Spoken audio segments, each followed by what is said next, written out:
All right, guys, it's Maiden Day of the 1.5 meter paramotor from RC Castle.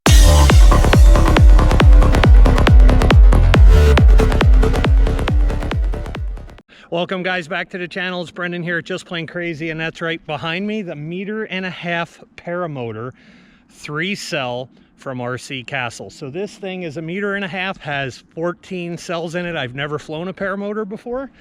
I wanted to do it in real life, but chickened out. I couldn't do it. So anyway, this is the next best solution. So I'm excited to get this thing up in the air. We did a setup and, if you will, unboxing video of it. But anyway, enough yip yap. We got to get this baby up. So first things first, we CG tested this thing, which is otherwise known as, here, let me reposition my hands, is the, try not to get everything caught here, but it's the angle of the dangle. You want to make sure that when it's level, your guy is nice and straight like that. The other thing is we're going to set up facing into the wind with our chute, with the nice part facing down like this. So as we pull to inflate, there it goes, pops right up. So that's what we want.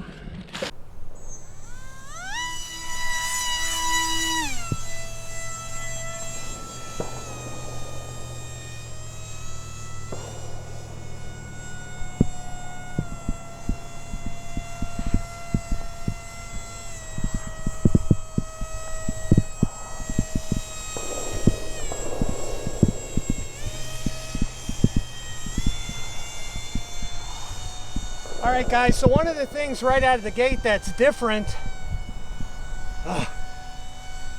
still stress, still a Maiden, is you want to pull down for elevator, but all that does is want to collapse the chute because that's your brakes.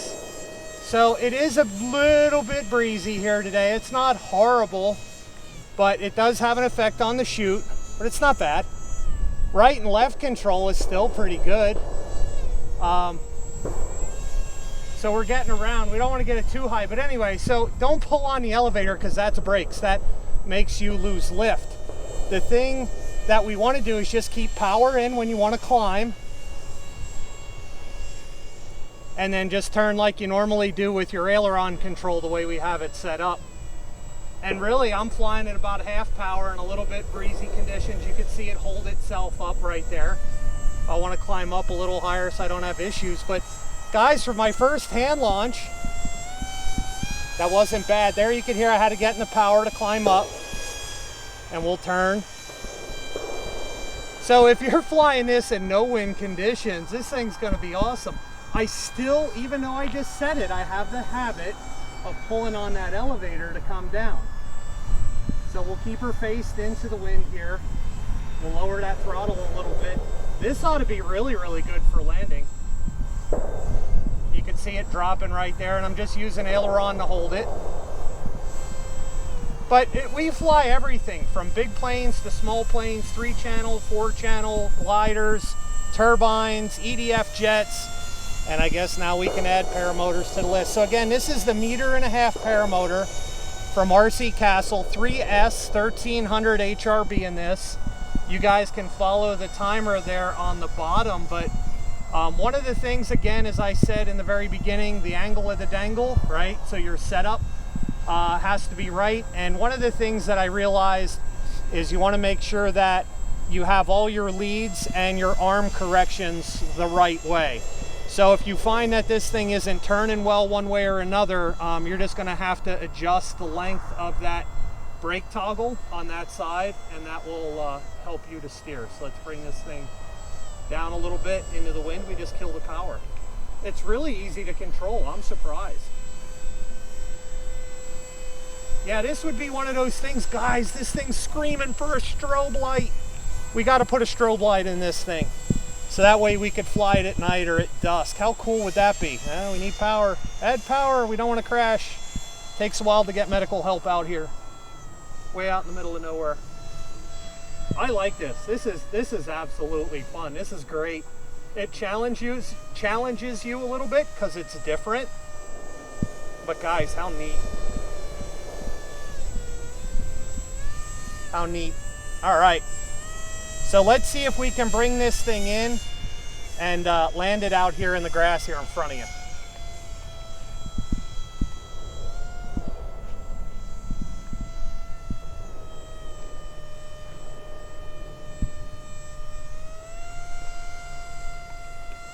give you one more tip, guys. I'll do another go round. One of the things we want to avoid if you're going down, do not keep power in this thing when you're going to hit the ground. You could keep power in it right up until the point where you hit, but that blade's got to be stopped by the time you go to land. Otherwise, you're going to wrap up all of your leads in that prop, in that motor, and it'll be difficult to get them undone. So let's go around one more pass here, and we're bringing it in to land it.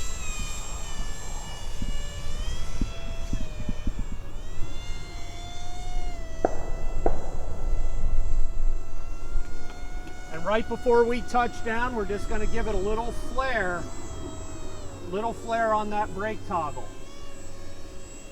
Starting to drift down. Still steering. Come in. I love it. I love it. Paramotor flight successful. All right, guys, and there you have it. It's Brendan here at Just Plain Crazy. You guys are just plain crazy for always hanging out and watching. I appreciate every one of you. If you want to add something different to your repertoire, check out the 1.5-meter paramotor over at RC Castle. Link down in the description below. Make sure you put yourself a strobe light on this bad boy so you can fly it at dusk, if you will, if not night, if you dare. But anyway, super cool, different. It was actually a lot of fun to fly. One of the rare items to make me smile, if you will, when you get done flying this thing. So if you liked it, again, link down in the description below. Otherwise, do me a favor, smash that thumbs up. It helps us out a lot. If you're gonna hit one of those, just give me 2 of those. All right, with that being said, check out the official Instagram, Facebook, and TikTok Just Plain Crazy pages.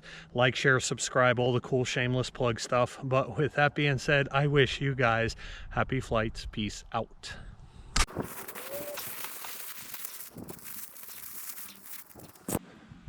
So one of the first things we're going to do is we're going to get our transmitter set up for Delta Wing configuration. Now we're going to go ahead and start hooking up our servo leads. This is again in the Delta configuration, so port 1 on my Jetty is going to be set up for throttle control. Port 2 is going to be one aileron, and port 3 is going to be the other aileron, so the left arm and the right arm. In that configuration, when you give it elevator, both of those should move simultaneously. If they move in the wrong direction, you're just going to have to flop around that servo control in your transmitter. Otherwise, it's going to be fairly easy to get this set up. Okay, if you have your paramotor set up correctly from the sides, that's what you should see, or the straps should come at a 90 right over the top of his head, like so. When we push the stick left, that should be the movement. When you push the stick right, that should be the movement. And when you pull it down or give what's up elevator, that should be the movement for flaring or a little bit of pressure there to help you take off. Let's go ahead and install our servo screws in the arms. Now those do fit down in there pretty far, so we may have to move them around a couple times to get it right. That looks good.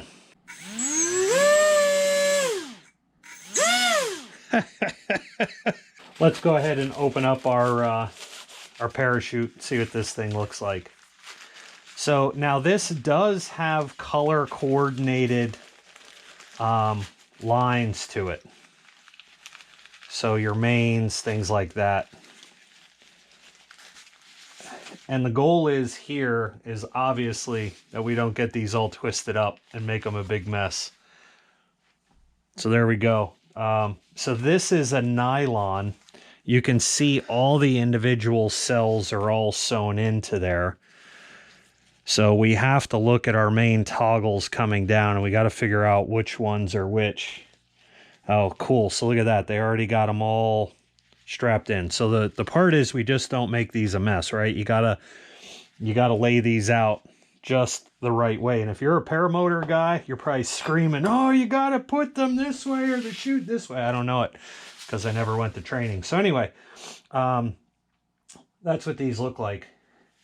Check those out. So those are all going to hook up to our paramotor, and we're going to get our A's and our B's and our brake toggles, whatever else we got to put in here. I don't know. We're going to get it all hooked up. Let's do that. So hopefully you guys can see this, but it looks like what we have to do is take the main line, which goes to all your other ones. So we're going to take this off of here. We're going to undo the carabiner, if you will.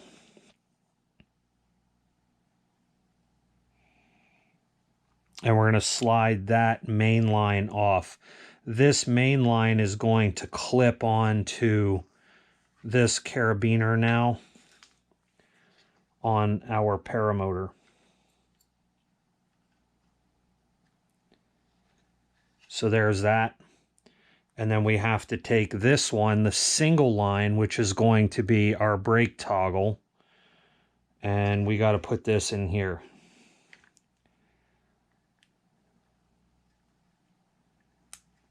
There we go. And now we're hooked up. So let's do this on the other side. We are going to pop our line apart here. So again, hopefully you guys can see this. We're going to undo that carabiner. All right, and then this thing is going to latch into there. And then we got our main.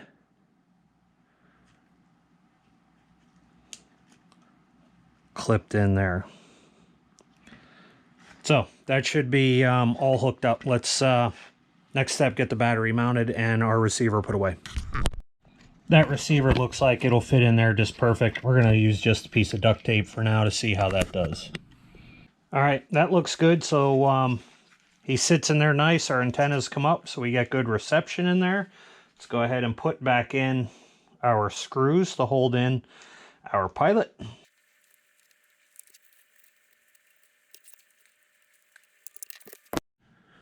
Now we're just going to add in a piece of Velcro in here to the bottom of the seat. Now you have to balance a paramotor just like you do an airplane, so that way it's not climbing on you and shooting you up in the air. So if we just take this for now,